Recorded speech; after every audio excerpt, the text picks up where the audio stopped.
ওরে আমার আবু বকর সাহাবা, তুমি কোথায় আছো? দাঁড়িয়ে যাও। আবু বকর সিদ্দিক রাদিয়াল্লাহু তাআলা আনহু বাবা নবীজির ডান পাশে আপনার বসেছিলেন। আল্লাহর নবীজির হাত দুখানা জুড়ে ধরে ডাক দিয়ে বলেন, হুজুর আপনি কেন ডাক দিলেন? নাই তো আমি আপনার সাহাবা আবু বকর। নবীজি আবু বকর হাত দুখানা জুড়ে ধরে হাওয়া করে কাঁদতে লাগলেন। আবু বকর বলে, নবীজি আপনি কান্না করবেন না। নবীগা আপনার চোখের পানি আমরা সহ্য করতে পারি না। নবী আপনি বলুন কেন আমাকে ডাক দিলেন? আমি আপনার হাত ওখানা ধরে আছি। আল্লাহর নবীজি ডাক দিয়া বলেন, ওরে আবু বকর আমি মনে হয় আর বেশি দিন দুনিয়ার বুকে বেঁচে থাকবো না।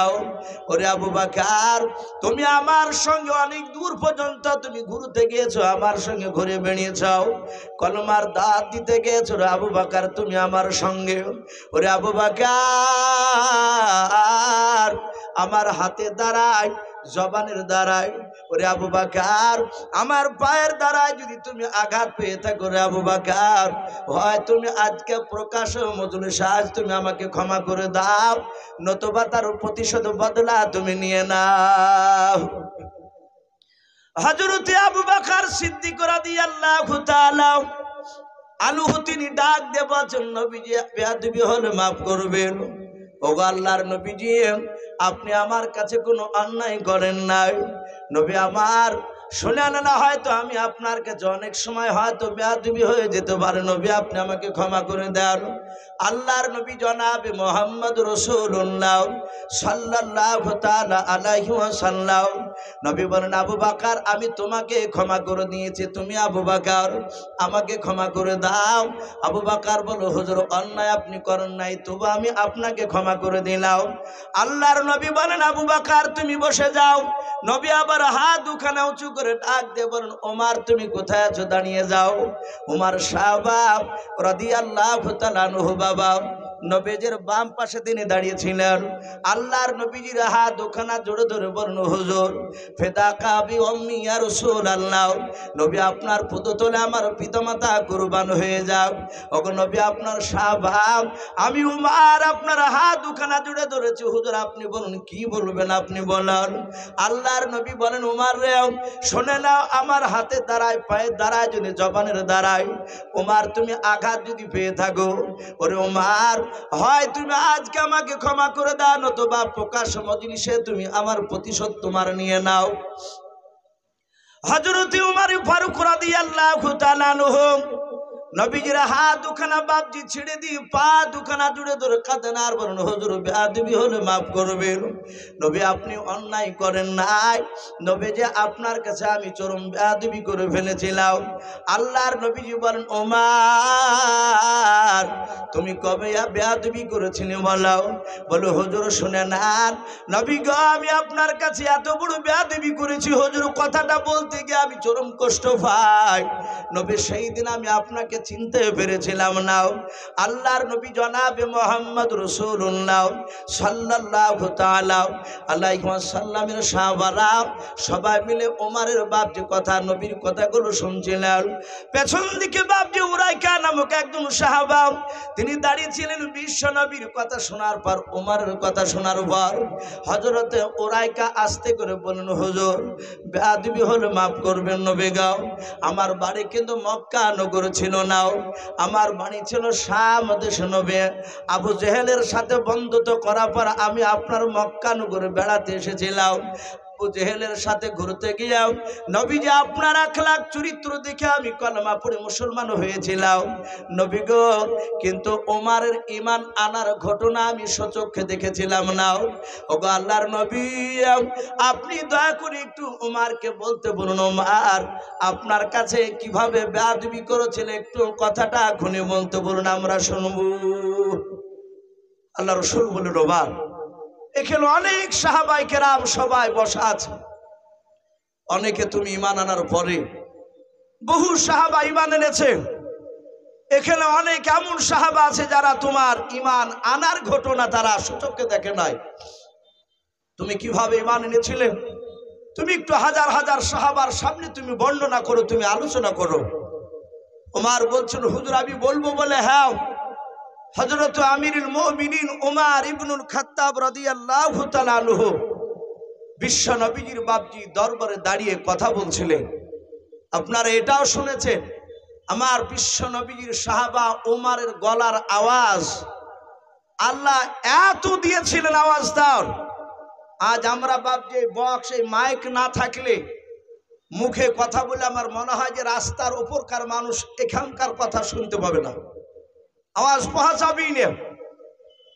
অথচ উমর মসজিদে নববীতে দাঁড়িয়ে উমর চিৎকার করে আওয়াজ দিয়েছিলেন।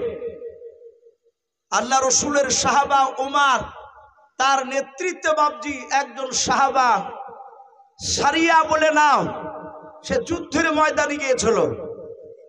এক নয় দুই নয় বিশ্ব নবীর সাহাবারা বলেন যে উমর চিৎকার করে আওয়াজ দিলে 1400 কিলোমিটার দূরে বাপজি আওয়াজ পৌঁছে যেত। জোরে বলুন সুবহানাল্লাহ। এটা বানোয়াটি গল্প নয়। নবীর সাহাবা উমরের গলার এত আওয়াজ দিয়েছিলেন আল্লাহ, তার এই দুই বাহুতে বাপজি শক্তিও দিয়েছিলেন আল্লাহ। উমরের দুই বাহুতে বিশ্ব নবী বলেন যে দুনিয়ার 50টা যুবকের শক্তি একদিকে যতটা হয়, 50টা যুবক মিলে যে একটা গাছ যদি বাপজি তুলে ফেলতে পারে, হযরত ওমর তিনি একাই ওই গাছটা একাই 2 হাত দিয়ে তুলে ফেলার ক্ষমতা আল্লাহ দিয়েছিলেন। বলুন সুবহানাল্লাহ। 50টা যুবকের শক্তি ওমরের 2 হাতে আল্লাহ দিয়েছিলেন। এই জন্য ওমরকে বাপজি মক্কার লোকেরা ভয় পেত। হাদিসে এটাও এসেছে ওমর ঈমান আনার পূর্বে আমার বিশ্ব নবীজি বাপজি প্রকাশ্যে কলমার দাওয়াত দিতে বাপজি পারতেন না, গোপনে চুপি চুপি গিয়ে বাপজি কলমার দাওয়াত দিতেন। হযরত ওমর রাসূলের সাহাবাদের উপর অত্যাচার করত, আঘাত করত। রাসূলকে বাপজি সে সময় নবীকে চিনত না। সে সময় বেঈমানেরা বাপজি আবু জেহেলরা এমন ভাবে মানুষের মাথাকে নষ্ট করে রেখেছিল, তারা বলতো মুহাম্মদ সাল্লাল্লাহু আলাইহি ওয়াসাল্লাম তার সাহাবাদের কথা শুনবা না, শুনলি তোমরা কানে আঙুল দিয়ে চলে যাবা, কানে আঙুল ভরবা, তুলা ভরবা, যেন মুহাম্মদ সাল্লাল্লাহু আলাইহি ওয়াসাল্লামের কথা যেন তোমাদের কানে না আসে। যদি কানে চলে আসে তাহলে তোমরা পাগলা হয়ে যাবা। এখন এক শ্রেণীর মানুষ আছে বাও, আশা করি বুঝতে পারবেন, এক শ্রেণীর মানুষ আমাদের এলাকাতেও আছে, আমাদের মতো টুপিওয়ালা, দাড়িওয়ালাও, পাঞ্জাবিওয়ালাও, পাগড়ি বেঁধে বাপজি ডাইরেক্ট স্টেজে বলছে তবলিগের কথা শোনা হারাম, দেওবন্দীদের কথা শোনা হারাম, আহলে হাদিসের কথা শোনা হারাম, ওদের কথা শুনতে যাবে না, তবলিগ গেলে মসজিদে ঢুকতে দিবা না। আমার বিশ্ব রসুলের জামানায় আবু জেহেলরা বাপজি তারা তার দলের লোককে বলতো খবরদার, মুহাম্মদ সাল্লাল্লাহু আলাইহি ওয়াসাল্লামের দলবল তার কথা শুনলে কিংবা দেখলি তোমরা কানে আঙুল দিয়ে তোমরা চলে যাবা। আমরা অনেক জায়গায় দেখেছি বাপজি ওয়াজ করতে উঠলি মজলিস থেকে উঠে চলে যাবে, যে ভাই চলে যাচ্ছেন কেন, বলে আপনার ওয়াজ শোনা যাবে না। মানে তার মাথাতে বাপজি এমন ভাবে বাপজি ঢুকে দিয়েছে, ওরাও জানে যে এদের কথাগুলো যদি শোনা যায় তাহলে আমাদের ভণ্ডামগুলো ধরা পড়ে যাবে। আমার বিশ্ব নবীর সাহাবার বাপজি কথাগুলো, নবীর কথাগুলো বাপজি আবু জেহেল জানতো যে এর কথা যদি একবার যদি 5 মিনিট শুনে সেই লোকটা নবীওয়ালার লোক না হয়ে আর থাকতে পারতো না। বলুন সুবহানাল্লাহ। তারা নবীর দিওয়ানা হয়ে যেত। আমার বিশ্ব রসুলের বাপজি এমন ভাবে তারা বাপজি আখলাক চরিত্র নিজ চোখে দেখেছিলেন। সম্মানিত ভাইরা, আমার বাবা জীবনেরা, ওমর ডাক দিয়ে বলছেন, ওগো আমার সাথী ভাইরা, তোমরা তো অনেকে শোনো নাই, জানো নাই, আমার ইসলাম গ্রহণের কথা তোমরা দেখোনি, আমার তোমাদের চোখের সামনে অনেকের হয়তো পড়েনি, আবার অনেকে দেখেছো। হযরত বিশ্ব নবীর সাহাবা ওমর রসুলের দরবারে দাঁড়িয়ে আলোচনা করছেন। বেঈমান আবু জেহেল বাপজি দেখলো যে যত নবীকে বাপজি বাধা দিতে যাওয়া যায় তত বাপজি নবীর দ্বীনের দাওয়াত আরো বেশি ছড়াচ্ছে। বাপজি আমার সোনা লালেরা, পৃথিবীতে এক শ্রেণীর বাপজি মানুষেরা তাদের চক্রান্ত চালাচ্ছে, তাদের মাথায় এটাই ঘুরছে যে দুনিয়াতে মুসলমান কোরআনকে রাখা যাবে না, অথচ যত বিরোধিতা করছে সমীক্ষায় বলছে দিন দিন বাপজি ইসলামের দিকে লোক বাড়ছে। বলুন আলহামদুলিল্লাহ। গোটা পৃথিবীতে বাপজি অনেক বেঈমানেরা অনেকে রসুলকে গালি দিতে এসে নবীজির চরিত্র, রসুলের ইতিহাস, জীবনী পড়ে তারা বাপজি কলমালা হয়ে যাচ্ছে। আমার বিশ্ব নবীর সাহাবাদের নবীদেরকে বাপজি যত কষ্ট দিয়েছে, যত তাড়াতাড়ি বাপজি নবীর দিনকে প্রচার করতে দিব না বাইরে ভেবেছে, তত বাপজি আপনার ইসলাম তাড়াতাড়ি পৌঁছে গিয়েছে।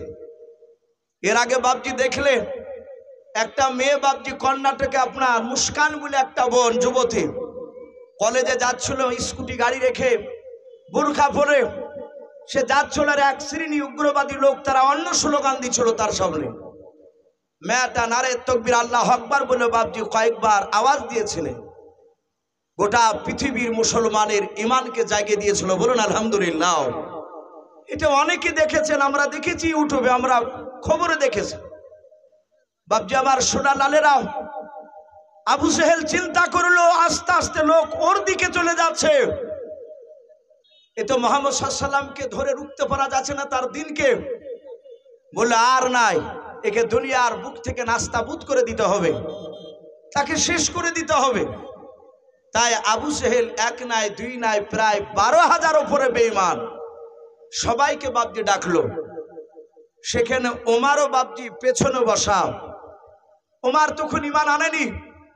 আবু জেহেল সেই সবার প্রধান বক্তা ডাক দিয়ে বলল, কেউ কি আছো? বেটা আব্দুল্লাহর ছেলে মুহাম্মদ সাল্লাল্লাহু আলাইহি ওয়াসাল্লামের মাথাখানা কেটে নিয়ে আসতে পারবা?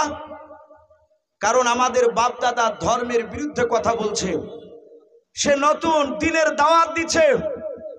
সঙ্গে সঙ্গে বাপজি ওই সময় লোকেরা সবাই ডান দিকে বাম দিকে চারিদিকে তাকাতাকি করছে, কেউ হাত উঁচু করে নাই। তারা জানতো রসুলকে মারা অত সহজ নয়। বলুন আলহামদুলিল্লাহ।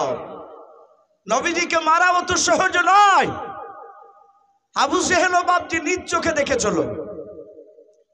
কিতাবে এসেছে দুটো এতিম বাচ্চা ছেলে, তাদের বাপ নাই মা নাই, তাদের সাহারা করা দেখার কেউ নেই। দুই ছেলের তার টাকা পয়সা যা ছিল বাপজি কাপড়ে বেঁধে পুটলার আকারে বেঁধে নিয়ে মাথায় করে নিয়ে রাস্তা দিয়ে চলে যাচ্ছে, যেদিকে চোখ যাবে সেদিকে যাবে ওরা।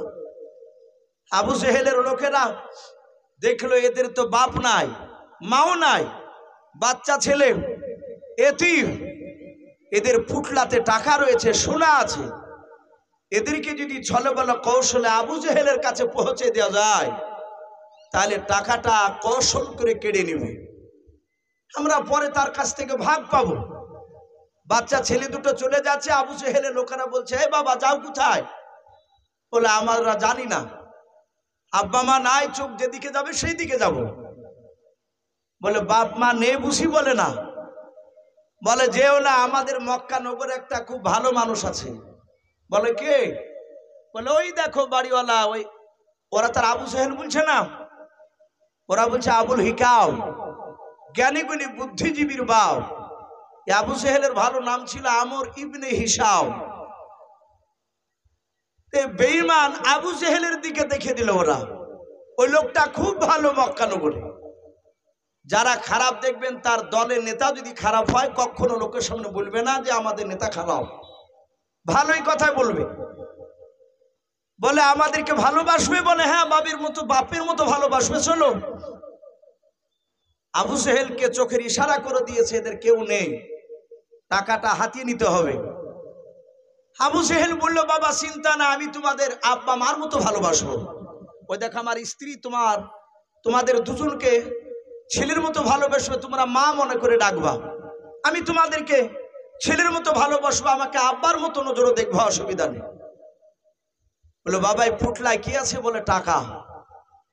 বলে বাবা এই টাকাটা দাও, আমার বাড়িতে খাবা থাকবা পড়বা, তার বিনিময়ে এই পুটলা থেকে 1 টাকাও লাগবে না। যেদিন মন চাইবে সেদিন আমার বাড়ি থেকে স্বেচ্ছায় যেদিন যাবা সেদিন এই টাকার পুটলা আমানত স্বরূপ আবার তোমাদেরকে ফিরিয়ে দিব, এটা আমার কাছে আমানত স্বরূপ রাখো। ছেলে দুটো বলল চাচা আপনার মতো মানুষ আর মক্কা নগরে নেই।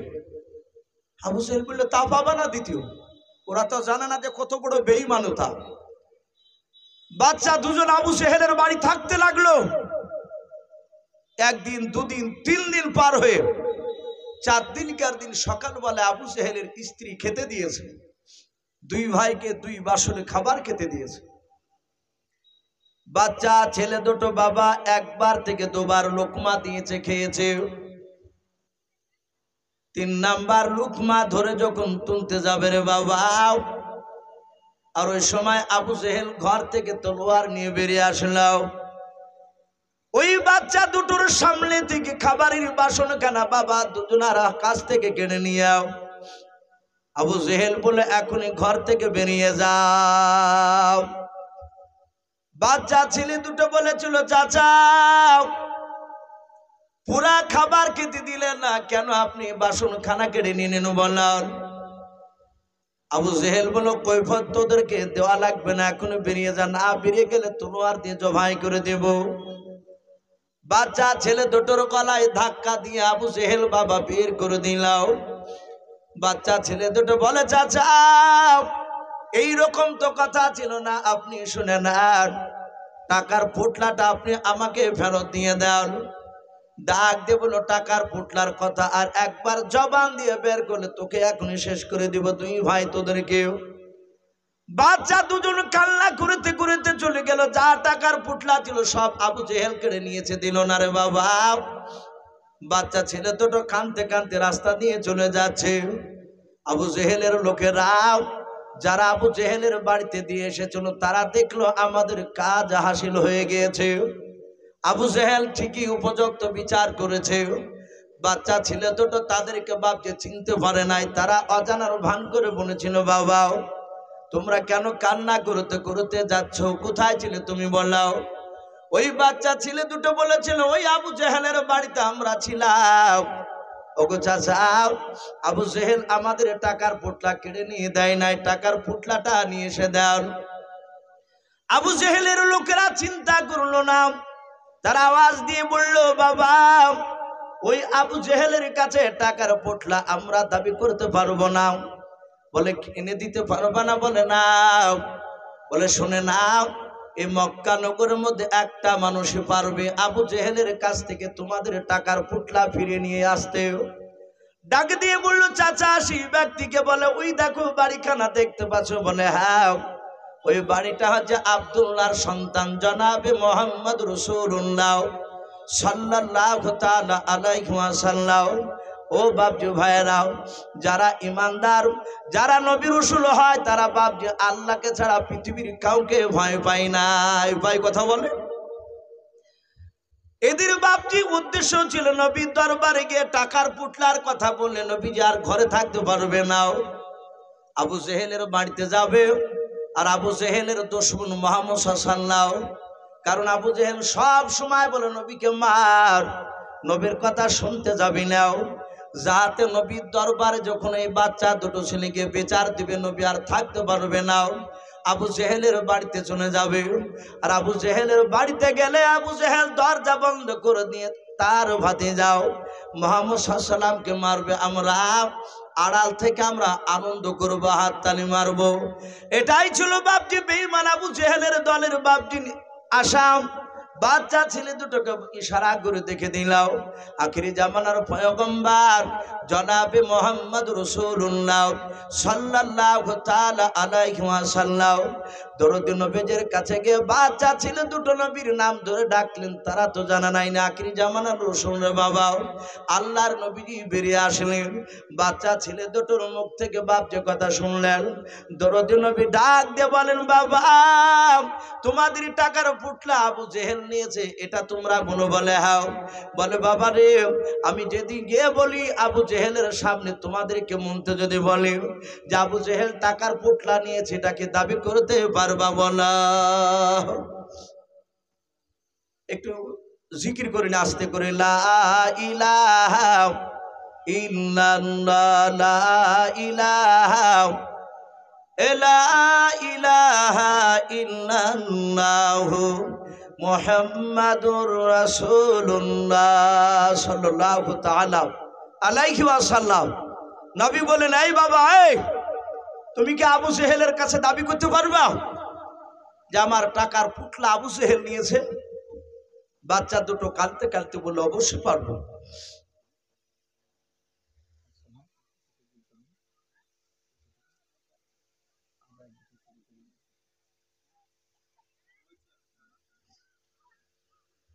আল্লাহর নবী জনাবে মুহাম্মদুর রাসূলুল্লাহ সাল্লাল্লাহু তাআলা আলাইহি ওয়াসাল্লাম ওই দুই বাচ্চা ছেলের হাত দুখানা ধরে আবু জেহেলের বাড়ির দরবারের দিকে যায়।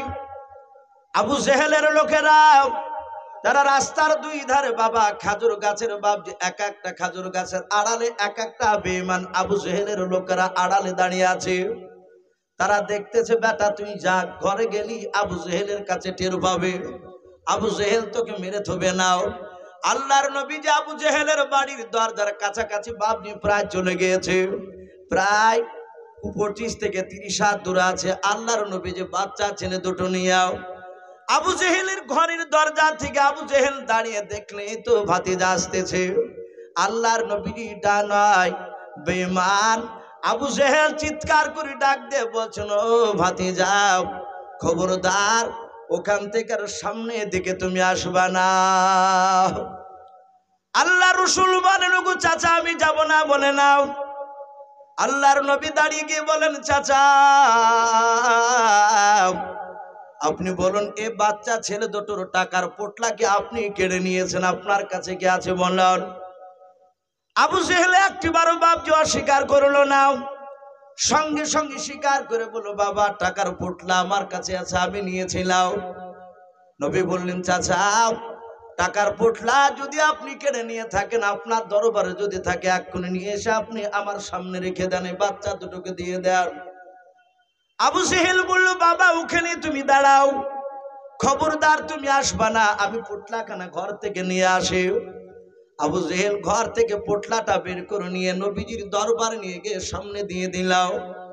আবু জেহেলের লোকেরা সবাই চারিদিক থেকে বাবজি তাকে আশ্চর্য হয়ে গেল, অবাক হয়ে তাকে থাকলো, কি ব্যাপার? নবীজির কথাটা একবারও অস্বীকার করলো না, প্রথমে দাবি করে নিল, স্বীকার করে নিল নিয়েছে, আবার সঙ্গে সঙ্গে পোটলাটা নিয়ে এসে নবীর কাছে দিয়ে দিলাম। মনে হয় ওদের চাচা ভাতিজার সঙ্গে গোপনে বন্ধুত্ব রয়েছে, এটা আবু জেহেলের লোকেরা চিন্তা করেছে।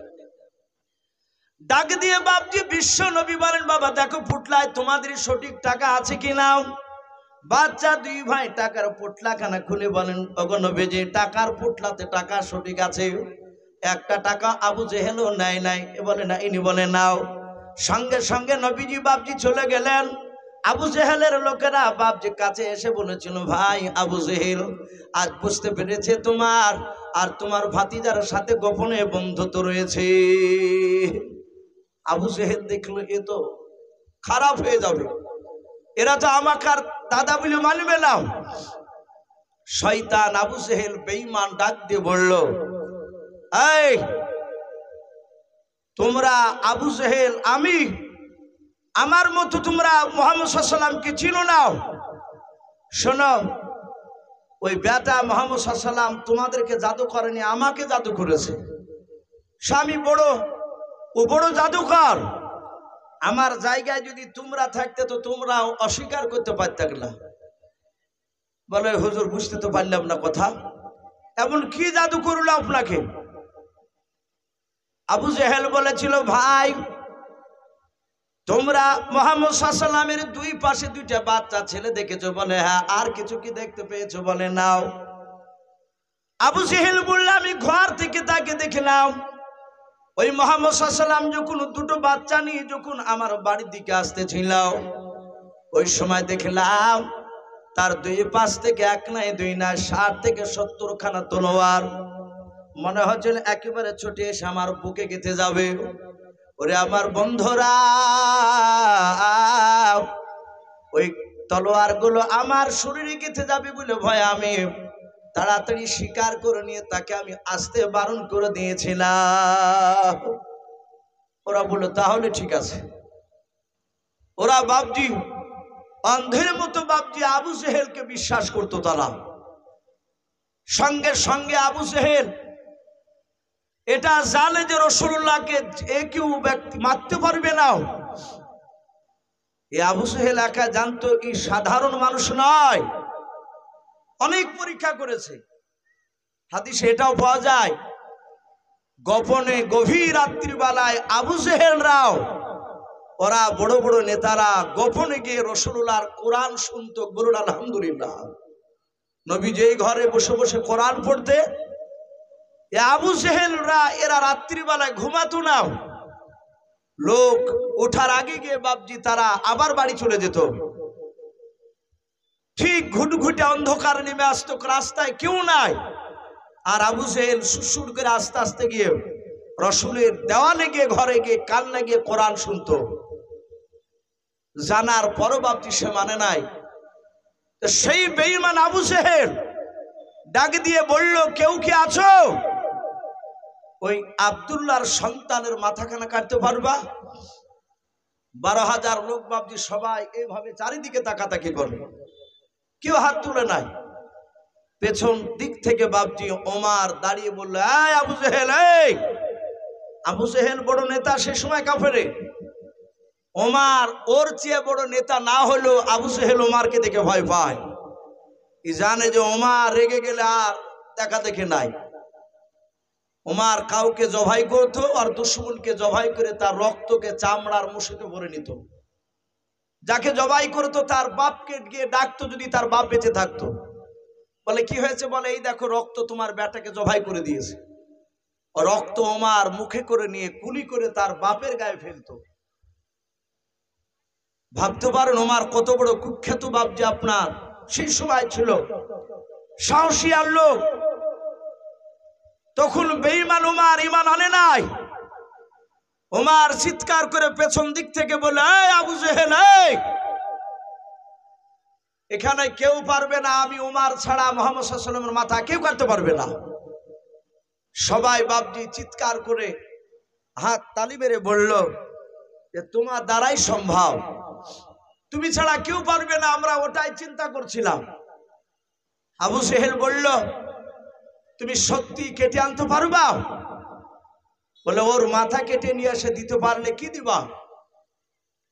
বলে যদি কেটে নিয়ে এসে দিতে পারো তাহলে তোমাকে 3টে পুরস্কার দেওয়া হবে। 1 নম্বর, তোমাকে গোটা আরবের মধ্যে হিষ্ট ফিষ্ট 1 নয় 2 নয় 200টা উট দেওয়া হবে। 2 নম্বর, শুনে না ওমর, তোমাকে একটা খেজুরের বাগান দেওয়া হবে, উচ্চ সম্মানের অধিকারীও করা হবে। রাজি আছো? বলে রাজি আছি। ওমর বলল, তোর কথা আমার বিশ্বাস হয় নাই, ওই পাহাড়ে গিয়ে হাত দিতে হবে। সে সময় মক্কা নগর বাপজি তাদের একটা বিশ্বাস ছিল, সফা মারওয়া। সফা পাহাড় নাম শুনেছেন তো, হাজী সাহেব যারা হজ করতে যায় তারা ওই 2 পাহাড় দৌড়াদৌড়ি করে 7 বার। কোন কোন মুফাসসিরিন কেরাম লিখেছেন কুবা নামক পাহাড়ে গিয়ে তারা শুধু হাত দিতেন। বলে পাহাড়ে হাত দিয়ে কসম করো। বলে আমি কসম খেলাম, আমি নিয়ে এসে দিব। ওমর একটা কথা বলল, ভাই আবু সেহেল, আমি মুহাম্মদ সাল্লাল্লাহু আলাইহি ওয়াসাল্লামের কথা নিজ কানে আজ পর্যন্ত শুনি নাই। ওমর বলছে দাঁড়িয়ে, কিন্তু আমি তোমাদের মতো লোকের, তোমার দলের লোকের মুখ থেকে শুনেছি সে নাকি ভালো না। তোমরা তাকে খারাপ বলো, মারো মারো করো, আমি মারতে যাবে এটা সত্য, কিন্তু শুনে নাও, আমি বহু লোকের মুখ থেকে শুনেছি সে লোকটা নাকি ভালো, সে নাকি কাউকে আঘাত দিয়ে কথা বলে না। জোরে বলুন সুবহানাল্লাহ। এটা ওমর মজলিসে বাপজি ডাক দিয়ে আবু জেহেলকে বলে। আবু জেহেল বলে, এই ওসব কথা বাদ দে, নবীর মাথাখানা কেটে নিয়ে এসো। ওমর অলুম্বা তলোয়ার হাতে করে নিয়ে দৌড়াছে। সবচেয়ে কুখ্যাত বাপজি মস্তান সেই জামানায় ওমরের সামনে দাঁড়ানোর দ্বিতীয় লোক আর নাই যুবক। ওমর তলোয়ার খানা নিয়ে বাপজি সোজা দৌড়াচ্ছে রাসূলুল্লাহকে মারার জন্য। মরুভূমি এলাকা, ময়দান দিয়ে দৌড়ে যাচ্ছে, দেখছে একটা রাসূলুল্লাহর সাহাবা, কোন কোন কিতাবে বাপজি তার নাম এসেছে হযরত নাঈম রাদিয়াল্লাহু তাআলা আনহু। উনি দেখলেন তো ওমর দৌড়ে যায়, আমাদের অনেক মুসলমান ঘরের ছেলের অনেক আমাদের এখানে বাপজি ভাই আছেন, আমার হিন্দু ভাইদের সাথে অনেকের বন্ধুত্ব থাকে না, আমাদের একই সঙ্গে বসে চা খায় দোকানে, অনেক হিন্দু ভাইয়ের সাথে আমাদের বন্ধুত্ব আছে। ওমারের সাথে বাপজি ওই নাইমের একটু বন্ধুত্ব ছিল।